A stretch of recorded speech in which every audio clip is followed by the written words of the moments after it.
Hello everyone, welcome to सरकारी library. आज है 22 अप्रैल 2022 और आज का करंट अफेयर को हम इस वीडियो में डिस्कस करेंगे। तो चलिए शुरू करते हैं।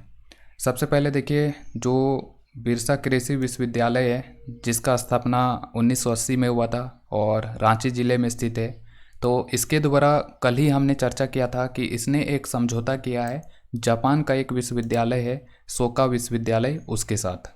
ठीक है, तो ये समझौता हुआ था कृषि विश्वविद्यालय रांची और जापान का एक विश्वविद्यालय है सोका विश्वविद्यालय, दोनों के बीच में। और अभी हाल ही में जो ये जापान के जो सोका विश्वविद्यालय है तो उसका संस्थापक है डॉक्टर डेसाकू इकेदा। ठीक है, तो इन्हीं को अभी मानद प्रोफेसरशिप का उपाधि दिया गया है बिरसा कृषि विश्वविद्यालय के द्वारा। तो यहाँ से याद रखिए कि बिरसा कृषि विश्वविद्यालय ये रांची ज़िले में स्थित है। इसका स्थापना 1980 में हुआ था और इसने समझौता किया था जापान का सोका विश्वविद्यालय के साथ। और जो सोका विश्वविद्यालय के संस्थापक है डॉक्टर डेसाकू इकेदा, तो इन्हीं को अभी मानद प्रोफेसरशिप का उपाधि दिया गया है बिरसा कृषि विश्वविद्यालय के द्वारा।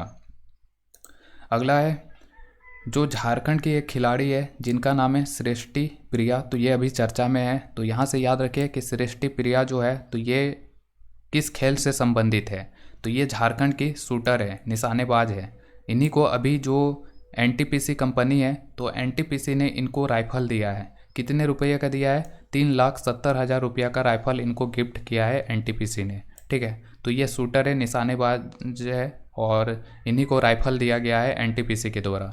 और झारखंड से देखिए और एक शूटर थी जिनका नाम था कोनिका लायक, जिनका कि पिछले वर्ष ही निधन हो गया है। ठीक है, तो कोनिका लायक जिनका कि निधन हो चुका है, ये धनबाद की रहने वाली थी कोनिका लायक, जिनको कि सोनू सूद ने राइफल गिफ्ट किया था। तो ये भी शूटर थी झारखंड की, लेकिन इनका भी मतलब कि ये मृत अवस्था में ऐसा माना जा रहा है कि इन्होंने सुसाइड कर लिया था पश्चिम बंगाल के हावड़ा में।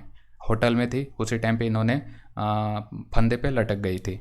हालांकि इसका जांच भी हो रहा था, पता नहीं जांच का क्या रिजल्ट आया, लेकिन याद रखना है कि कोनिका लायक जो है तो ये भी झारखंड के शूटर थे, धनबाद के रहने वाले थे, जिनको कि सोनू सूद ने राइफल गिफ्ट किया था।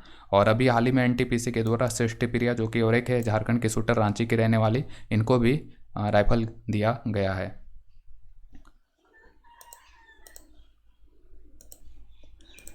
अगला है जो वित्तीय वर्ष अभी चल रहा है 2022-23, तो 2022-23 के अनुसार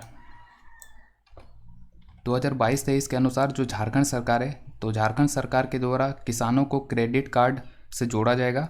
तो ये झारखंड सरकार के कितना किसानों को जो है क्रेडिट कार्ड से जोड़ने का लक्ष्य रखा है, तो ये है 29.38 लाख किसान। ठीक है, तो याद रखिए कि इस वर्ष जो वित्तीय वर्ष है 2022-23, तो इस दौरान झारखंड सरकार के द्वारा झारखंड के 29.38 लाख किसानों को जो है किसान क्रेडिट कार्ड से जोड़ा जाएगा। तो ये झारखंड सरकार का लक्ष्य है, इतने किसानों को जो है किसान क्रेडिट कार्ड यानी कि केसीसी से जोड़ने का लक्ष्य रखा गया है।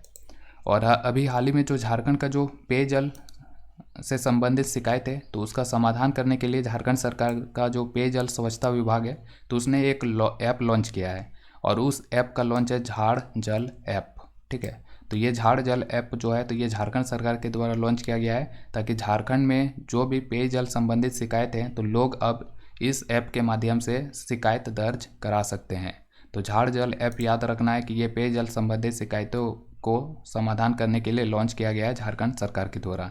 इसी तरह झारखंड सरकार के ने जो है पेट्रोल पे जो सब्सिडी देने की योजना बनाया था तो उसके लिए झारखंड सरकार के द्वारा सीएम सपोर्ट ऐप लॉन्च किया गया था।